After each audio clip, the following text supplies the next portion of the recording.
मंजू वर्मा, सह आचार्य, राजकीय कला महाविद्यालय सीकर। असहयोग आंदोलन को आगे बढ़ाते हुए नेक्स्ट टॉपिक है कांग्रेस जांच समिति। कांग्रेस जानती थी कि हंटर समिति न्याय नहीं करेगी। उसने अपनी एक पृथक जांच समिति बनाई। इसके अध्यक्ष थे महात्मा गांधी और अन्य सदस्य थे चित्तरंजन दास, मोतीलाल नेहरू, अब्बास तैयबजी और डॉक्टर M.R. जयकर। इस जांच समिति ने पंजाब के अत्याचारों के लिए शासन को पूरी तरह दोषी बताया। मोतीलाल नेहरू ने तो इतने विचलित हुए कि वे एक सामान्य उदारवादी से कठोर उग्रवादी हो गए। इसलिए अमृतसर अधिवेशन में कांग्रेस अध्यक्ष बनने पर उन्होंने कहा, पंजाब का आहत हृदय आपको बुला रहा है, क्या आप उसकी पुकार नहीं सुनेंगे? कांग्रेस जांच समिति ने अपनी रिपोर्ट में कहा था, जलियांवाला बाग की अमानुषिकता एक सुनियोजित षड्यंत्र था और आधुनिक ब्रिटिश शासन में इस जुल्म की और कोई तुलना नहीं है। परंतु अंग्रेजों ने तो बेशर्मी की हद कर दी थी। यद्यपि हंटर समिति की रिपोर्ट के पश्चात डायर को उसके पद से हटा दिया गया, उसे निंदित किया गया। विंस्टन चर्चिल ने तो उस समय युद्ध मंत्री थे, डायर के कार्यों को विभत्स कहा था। साथ ही दूसरी ओर कॉमन सभा में ऐसे सदस्यों की कमी नहीं थी जिन्होंने डायर की सूझबूझ और सूरवीरता के लिए उसकी भूरी भूरी प्रशंसा की। इतना ही नहीं, लॉर्ड सभा ने डायर को निंदित करने का प्रस्ताव ठुकरा दिया। उसने डायर को एक हीरो घोषित किया। इंग्लैंड में डायर की सेवाओं के बदले उसे पुरस्कार के रूप में थैली भेंट करने के लिए चंदा इकट्ठा किया गया। भारत की अंग्रेज महिलाओं ने भी डायर कोष के लिए धन संग्रह किया। डायर को भारत और ब्रिटेन के अंग्रेजों ने 20,000 पाउंड की एक थैली और एक तलवार भेंट की।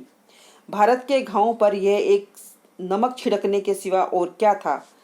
Doctor C.R. मजूमदार ने स्वतंत्रता के लिए संघर्ष में बहुत सुंदर शब्दों में लिखा है, यह कहना कठिन है कि भारतीय की भावनाओं को किसने अधिक उत्तेजित किया, डायर और उसके अधिकारियों के अत्याचारपूर्ण कार्यों ने अथवा ब्रिटेन और भारत के अंग्रेजों द्वारा अत्याचारों के समर्थन ने? जो भी हो, पंजाब के अत्याचारों ने ब्रिटेन और भारत के बीच एक रक्त की नदी निर्मित कर दी जो कभी नहीं पाटी जा सकती थी।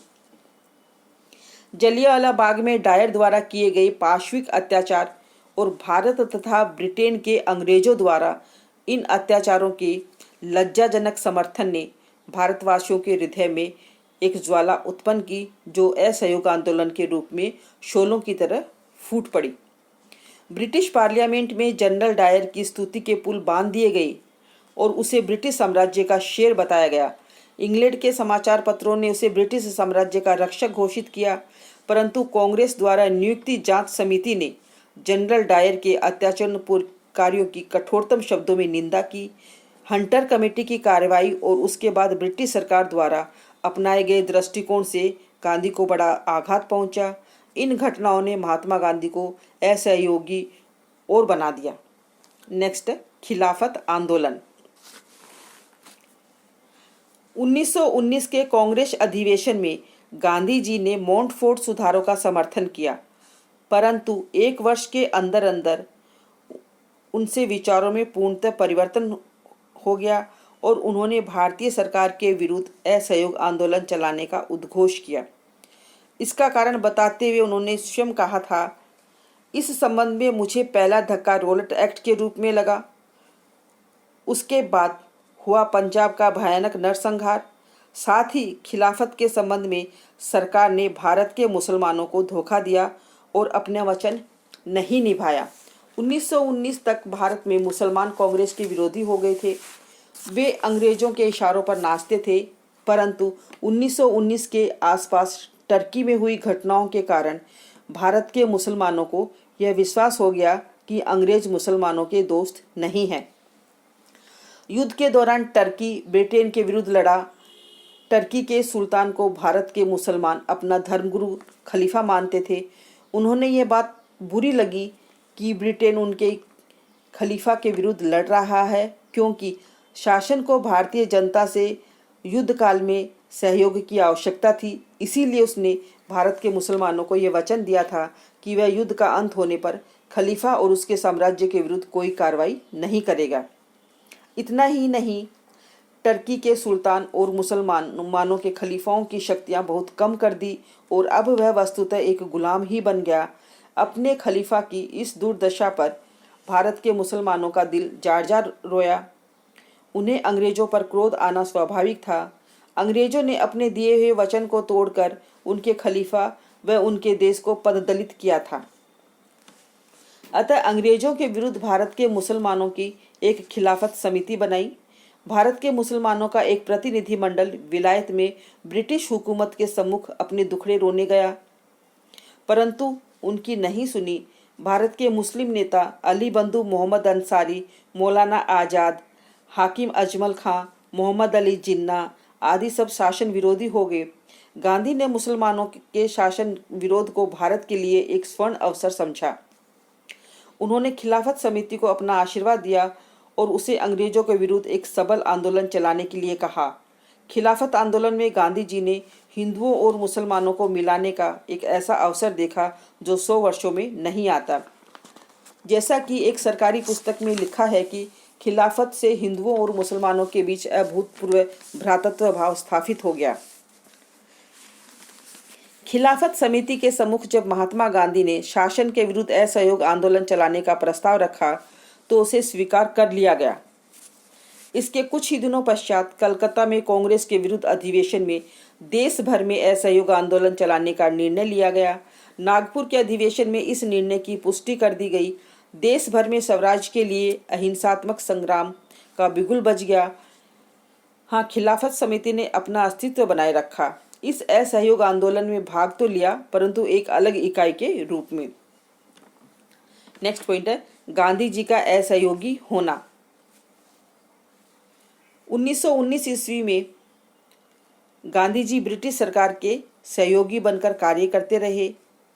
1920 के प्रारंभ में उनके विचारों में परिवर्तन आने लगा। सितंबर 1920 में ही महात्मा गांधी कांग्रेस से थे। कहते कि सरकार के साथ सहयोग करो और 1919 के सुधारों के अंतर्गत जो सभाएं स्थापित की जा रही थी उनके बहिष्कार का प्रस्ताव रखा। पहले गांधी जी को ब्रिटिश सरकार की उदारता, न्यायप्रियता, सद्भावना में विश्वास था, परंतु 1919 की घटना से इतना प्रभाव पड़ा कि वे ब्रिटिश सरकार को शैतान कहने लगे और शैतान के साथ सहयोग कैसा, उनके साथ तो असहयोग करना चाहिए। और धीरे धीरे उन्होंने कांग्रेस अधिवेशन में सत्याग्रह का प्रस्ताव पारित कर दिया। गांधी जी ने 1922 में ब्रह्मफोर्ड न्यायालय में इन कारणों का उल्लेख किया। उन्होंने उन्हें असहयोगी बनाया था। उन्होंने कहा था कि मुझे सर्वप्रथम आघात रोलेट एक्ट से लगा, जिसका निर्माण जनता की स्वतंत्रता का अपहरण करने के लिए किया गया था। मुझे अपनी अंतरात्मा की ओर से प्रेरणा मिली है कि इनके विरुद्ध आंदोलन चलाना चाहिए।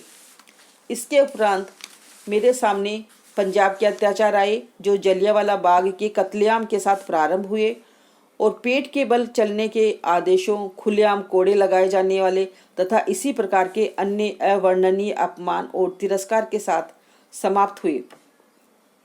मैंने यह भी अनुभव किया कि ब्रिटिश प्रधानमंत्री द्वारा तुर्की की स्वाधीनता और इस्लाम की धार्मिक संस्थाओं की स्वतंत्रता के संबंध में दिए गए आश्वासन कदाचित कभी पूर्ण नहीं होंगे। उन्होंने आगे कहा, मैंने यह भी अनुमान किया है कि सुधारों ने न केवल हृदय परिवर्तन ही किया, अपितु वे भारत में आर्थिक शोषण तथा दासता के स्थायी रखने के साधन तथा उपाय थे। नेक्स्ट पॉइंट है असहयोग आंदोलन का कार्यक्रम। नागपुर अधिवेशन में यह स्पष्ट रूप से घोषित किया गया कि स्वराज्य की प्राप्ति के लिए कांग्रेस एक अहिंसात्मक असहयोग आंदोलन चलाएगी। आंदोलन के अहिंसात्मक पक्ष की व्याख्या करते हुए गांधी जी ने एक लेख तलवार का न्याय में साफ साफ कहा, मैं यह विश्वास जरूर रखता हूँ कि अगर सिर्फ बुजदली और हिंसा ने ही चुनाव करना हो तो मैं हिंसा को चुनने की सलाह दूंगा। मैं ये पसंद करूंगा कि भारत अपनी इज्जत बचाने के लिए हथियारों की सहायता ले, बजाय इसके कि वह कायरों की तरह स्वयं अपनी बेइज्जती का असहाय शिकार हो जाए या बना रहे। लेकिन मेरा विश्वास है कि अहिंसा हिंसा से कहीं ऊंची है। सजा की अपेक्षा माफ़ी देना कहीं ज़्यादा बहादुरी का काम है। और मैं हिंदुस्तान को अहिंसा का मार्ग अपनाने के लिए नहीं कहता कि वह कमज़ोर है। मैं चाहता हूँ कि वह अपनी शक्ति और अपने बल भरोसों को जनता में अहिंसा पर अमल करने। न केवल यह निश्चय हुआ कि कांग्रेस संपूर्ण देश में अहिंसात्मक असहयोग आंदोलन चलाएगा, वरना अब तक चले आ रहे स्वराज के लिए विचार को भी स्पष्ट किया। गांधी जी ने स्वराज का अर्थ बताते हुए कहा, स्वराज यदि संभव हो तो ब्रिटिश साम्राज्य के अंतर्गत और यदि आवश्यक हो तो ब्रिटिश साम्राज्य के बाहर। असहयोग आंदोलन कैसे होगा, इसके संबंध में निश्चय किया गया कि आंदोलन की निम्नलिखित रूप होंगे। पहला है, सरकारी उपाधियां व अवैतनिक पदों का त्याग कर दिया जाए तथा जिला एवं म्यूनिसिपल बोर्डों के मनोनीत सदस्य अपने पदों से त्यागपत्र दे दें। दूसरा, सरकारी दरबारों, स्वागत समारोहों व सरकारी अफसरों के सम्मान में किए जाने वाले आयोजनों में भाग न लिया जाए। सरकार से सहायता पाने वाले स्कूल व कॉलेज का बहिष्कार किया जाए और राष्ट्रीय शिक्षा संस्थाओं की स्थापना की जाए। सरकारी आंदोलन का बहिष्कार और पंचायतों द्वारा मुकदमों का निर्णय। नई काउंसिलों के चुनाव में भाग लिया जाए। विदेशी माल का बहिष्कार किया जाए और तथा स्वदेशी को अपनाया जाए। फौजी, क्लर्क व मजदूरी करने वाले लोग मेसोपोटामिया यानी इराक में नौकरी करने के लिए भर्ती न हों। नागपुर में कांग्रेस के अधिवेशन में जहां असहयोग आंदोलन की घोषणा की गई और आंदोलन का कार्यक्रम निर्धारित किया गया, वहां एक महत्वपूर्ण बात यह भी थी कि इस आंदोलन का निर्देशन और संचालन की संपूर्ण शक्तियां महात्मा गांधी को सौंप दी गई। इस प्रकार सुभाष चंद्र बोस के शब्दों में, नया वर्ष एक आंधी और तूफान लेकर आया है और इस आंधी पर सवार होने वाले तथा तूफान का नेतृत्व करने वाले व्यक्ति महात्मा गांधी हैं। इन सब कार्यक्रमों का उद्देश्य सरकारी नौकरी, कौंसिल, न्यायालय, स्कूल तथा कॉलेज का बहिष्कार था। इसके अतिरिक्त कार्यक्रम का सकारात्मक पक्ष भी था, जिसे वे निम्न बातें मुख्य थी। राष्ट्रीय स्कूल और कॉलेज की स्थापना की जाए। पारस्परिक विवाद तय करने के लिए जनता की पंचायतों की स्थापना की जाए। बड़े पैमाने पर स्वदेशी का प्रचार किया जाए। हथकरघा एवं बुनाई उद्योग को जीर्णोद्धार किया जाए। हिंदू मुस्लिम एकता को सुदृढ़ किया जाए। अस्पृश्यता का अंत किया जाए।